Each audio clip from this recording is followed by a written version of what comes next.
मेरा नाम है अभय मेहता, एक डॉक्यूमेंट्री फिल्म मेकर जो अक्सर फ्रेम के पीछे खड़ा होकर दूसरों की कहानियां सुनता है। पिछले 10 सालों से मैंने हिमालय के बर्फीले गांवों से लेकर काशी के घाटों तक अनगिनत कहानियां कैद की, पर कभी खुद की तलाश नहीं की। फिर एक दिन एक ईमेल आया। राजस्थान के एक आश्रम में एक साधु रहते हैं जो पिछले 32 वर्षों से मौन हैं। क्या आप उस पर डॉक्यूमेंट्री बनाना चाहेंगे? मैं कुछ देर तक स्क्रीन देखता रहा। मौन, वो भी 32 साल। क्या यह साधु मानसिक रूप से अजीब है, या फिर उसे सच में कोई ऐसा ज्ञान मिला है जो शब्दों से परे है? मेरे अंदर कोई हलचल हुई। मैंने जवाब लिखा, मैं आ रहा हूं। कुछ हफ्तों बाद मैं राजस्थान पहुंचा। बीकानेर के पास एक दूरस्थ गांव, अंतपुरा। वहां रेत के समुद्र में एक शांत सा आश्रम था। शांतिवन तपोभूमि। वहां पहुंचते ही लगा कि समय ठहर गया है। न कोई शोर, न मोबाइल सिग्नल, न भीड़। सिर्फ ऊंटों की घंटियां दूर से सुनाई दे रही थीं, और हवा में एक रहस्यमय गंध थी, जैसे प्राचीन स्मृतियों की। आश्रम के द्वार पर एक शिलालेख लिखा था, यहां वो सुना जाता है जो कभी बोला नहीं गया। एक अजीब सी सिहरन मेरे शरीर में दौड़ गई। आश्रम के अंदर एक युवक मिला, लगभग 24-25 वर्ष का, लंबा, दुबला, पर तेजस्वी आंखों वाला। वो मिट्टी से दीपक बना रहा था। उसने मेरी ओर देखा, मुस्कुराया और कहा, स्वागत है, आपको बुलाया गया है। बुलाया? मैंने चौंक कर पूछा। हाँ, उसने मुस्कुराकर जवाब दिया। जो मौन होता है वो शब्दों से ज्यादा गहराई से बुलाता है। वो था मणिकेतु, आश्रम का शिष्य। वो स्वामी सुमतेश्वर का ध्यान करता था।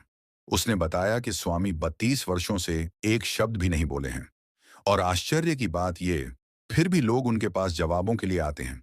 मैंने पूछा, क्या वो किसी व्रत के कारण मौन है? उसने धीरे से कहा, व्रत नहीं, प्रतीक्षा। मणिकेतु मुझे लेकर झोपड़ी के एक छोटे से प्रांगण में पहुंचा। वहां एक साधु ध्यान मग्न बैठे थे, कमर सीधी, आंखें खुली, पर कहीं बहुत दूर देखती हुई। स्वामी सुमतेश्वर, एक ऐसा नाम जो अब शब्दों से अलग एक भाव बन चुका था। उनकी देह अत्यंत क्षीण थी, लेकिन चेहरा तेज से चमक रहा था। उनका शरीर जैसे समय को पार कर चुका था। न कोई इच्छा, न विरोध, बस मौन। मैंने कैमरा निकाला, रिकॉर्ड बटन दबाया, स्क्रीन काली। फिर ट्राई किया, फिर वही। कैमरा काम नहीं कर रहा था।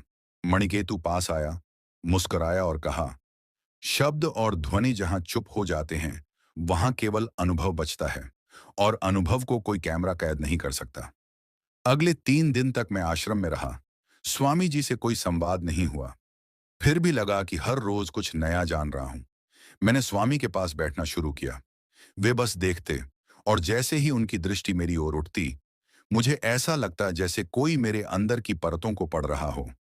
रात को जब मैं अपनी झोंपड़ी में जाता, सपने आते। एक साधु तपती रेत पर नंगे पांव चला जा रहा है। उसके पीछे एक परछाई चल रही है, मगर वो उसकी नहीं, मेरी है। आश्रम में कई जगह कुछ खास चिन्ह बने हुए थे। एक तलवार जिस पर लिखा था अहिंसा, एक तराजू जिस पर लिखा था सत्य, एक कटोरी जिस पर लिखा था अपरिग्रह, एक कमल जिस पर लिखा था ब्रह्मचर्य, और एक दीपक जिस पर लिखा था मौन। मुझे समझ आया, ये कोई साधारण चिन्ह नहीं है। ये तो भगवान महावीर के 5 महाव्रत थे। क्या स्वामी सुमतेश्वर उन्हीं रास्तों पर चल रहे थे? पर क्यों? और क्यों इतने वर्षों से मौन? एक रात जब चांदनी पूरे आश्रम पर फैल रही थी, मैं पीछे के खंडहरों में चला गया। वहां एक टूटा मंदिर था, जिसके अंदर की जमीन थोड़ी गीली लग रही थी। मैंने जरा खुदाई की, तो एक शिला मिली। उस पर उकेरा था, एक दिन वह लौटेगा, अपने ही मौन में, उस मौन से मिलने जो उसने छोड़ा था संसार के लिए। मैं कांप गया। क्या यह किसी साधु का पुनर्जन्म दर्शाता है, या ये कोई भविष्यवाणी थी? अगली सुबह मैंने मणिकेतु से पूछा, ये सब क्या है? मुझे क्यों ऐसा लग रहा है कि मैं पहले भी यहां आ चुका हूं? उसने एकदम गंभीर होकर मेरी आंखों में देखा और बोला, कभी कभी आत्मा को उसकी यात्रा याद नहीं होती, पर उसका मौन उसे पहचान लेता है। मैंने झल्लाकर कहा, मतलब साफ साफ क्यों नहीं बोलते? कौन है वो जो लौटेगा? मणिकेतु ने जवाब नहीं दिया, सिर्फ इतना कहा, जिस दिन स्वामी बोलेंगे, उसी दिन तुम्हारे सवाल खत्म हो जाएंगे, और कहानी शुरू होगी, तुम्हारी असली कहानी। उस रात आश्रम में मेरी नींद जैसे एक दूसरी ही दुनिया में पहुंच गई थी। मैंने स्वप्न में खुद को एक वीरान जंगल में पाया। कहीं दूर से डमरू की धीमी थाप आ रही थी, जैसे कोई पुरानी पुकार। मेरे सामने एक गुफा थी। अंदर से हल्की रोशनी आ रही थी। जैसे ही मैंने कदम रखा, मेरे कानों में एक फुसफुसाहट गूंजने लगी। तू वापस आया है, अधूरी प्रतिज्ञा पूरी करने। मैंने रुककर पूछा, कौन बोल रहा है? आवाज आई, वही जिसे तूने त्याग दिया था, क्योंकि तुझे शब्दों से प्रेम था, मौन से नहीं। सुबह जागते ही मैं सीधे स्वामी सुमतेश्वर के पास पहुंचा। वे हमेशा की तरह शांत बैठे थे, लेकिन आज उनकी आंखों में कुछ अलग था। मैंने कांपती आवाज में कहा, स्वामी जी, मुझे सपने आ रहे हैं, गुफाएं, डमरू, आवाजें। ऐसा लग रहा है मैं कहीं लौट रहा हूं। स्वामी जी कुछ बोले नहीं, पर उनके पास रखे एक पुराने कटोरे पर मेरा ध्यान गया। उस पर अंकित था, अभय, जो मौन से भागा था। मैं सन्न रह गया। ये ये मेरा नाम कैसे हो सकता है?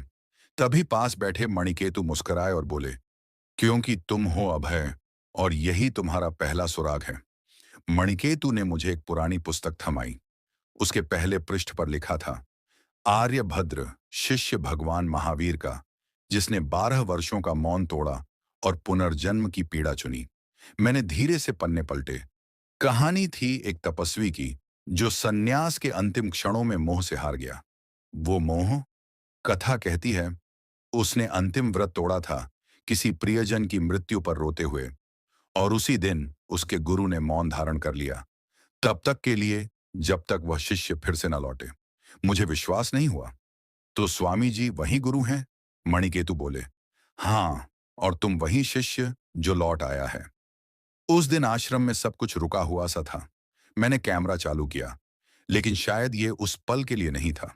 स्वामी सुमतेश्वर ने मेरी ओर देखा और पहली बार बोले, तुम आ गए, देर से पर समय पर। उनकी आवाज जैसे समय के आर पार से आई हो। मैंने रोते हुए पूछा, क्यों? आपने तब से अब तक कुछ नहीं बोला? उन्होंने कहा, क्योंकि मौन ही मेरी तपस्या थी, तब तक के लिए, जब तक मेरी आत्मा की पुकार लौट ना आए। अब जब तुम यहां हो, मैं मुक्त हूं। स्वामी जी बोले, अभय, जब आत्मा जन्म लेती है, वह खाली नहीं होती। वह स्मृतियों से, अधूरे वचनों से, अटके संकल्पों से भरी होती है। तुम्हारा जीवन, ये डॉक्यूमेंट्री, ये कैमरा, ये सब तुम्हारे भीतर के सत्य की खोज है। मैं अवाक सुनता रहा। भगवान महावीर ने कहा था, एक व्रत जो टूट जाए, वह 100 जन्मों का कर्म बना देता है, और एक क्षण का मौन 100 जन्मों को मुक्त कर सकता है। अब सब जुड़ने लगा था। मेरी फिल्म की शुरुआत, मेरा कैमरा बार बार बंद हो जाना, वो पुराना मंदिर, स्वप्न में आई गुफा, ये कोई इत्तेफाक नहीं थे, ये संकेत थे। मैंने कैमरा बंद कर दिया। अब मुझे किसी रिकॉर्डिंग की जरूरत नहीं थी, क्योंकि जो अब हो रहा था, वो कैमरे में नहीं, आत्मा में दर्ज हो रहा था। स्वामी जी ने फिर आंखें बंद की। धीरे धीरे उनकी सांसें थमने लगीं। ना कोई डर, ना पीड़ा, बस एक शांति, एक दिव्यता, जैसे कोई दीपक हवा में नहीं, प्रकाश में विलीन हो रहा हो। स्वामी सुमतेश्वर, वो जो जन्मों तक मौन रहे, आज मौन में ही मुक्त हो गए। उस दिन के बाद मैंने सब कुछ छोड़ दिया। मैंने फिल्म बनाना छोड़ दिया। नाम, पहचान, उद्देश्य, सब मिटा दिया। अब मैं वही बन चुका था, जो कभी अधूरा रह गया था। अब हर दिन सुबह उठकर स्वामी जी के पुराने आसन पर बैठता हूँ और मौन साधता हूँ। पास एक पट्टिका रखी है, जिस पर लिखा है, यहाँ वो सुना जाता है, जो कभी बोला नहीं गया। कभी कभी गुफा के सपने अब भी आते हैं, पर अब वहां डर नहीं होता। अब वहां एक नई आवाज होती है। वो कहती है, इस बार तेरा मौन तुझे नहीं रोकेगा। तू मुक्त होगा और किसी और के लिए दीप बनेगा। और इस तरह एक डॉक्यूमेंट्री डायरेक्टर की कहानी, जो सिर्फ फिल्म बनाना चाहता था, उसकी आत्मा ने हजारों साल पुरानी यात्रा को पूर्ण किया। भगवान महावीर के दर्शन यही कहते हैं कि सत्य, मौन और आत्मा के बीच कोई मध्यस्थ नहीं चाहिए। बस जब तुम पूरी तरह से सुनने लगो, तब सत्य खुद बोल पड़ता है। और जब मौन बोलने लगे, तो समझ लेना, मुक्ति बहुत दूर नहीं।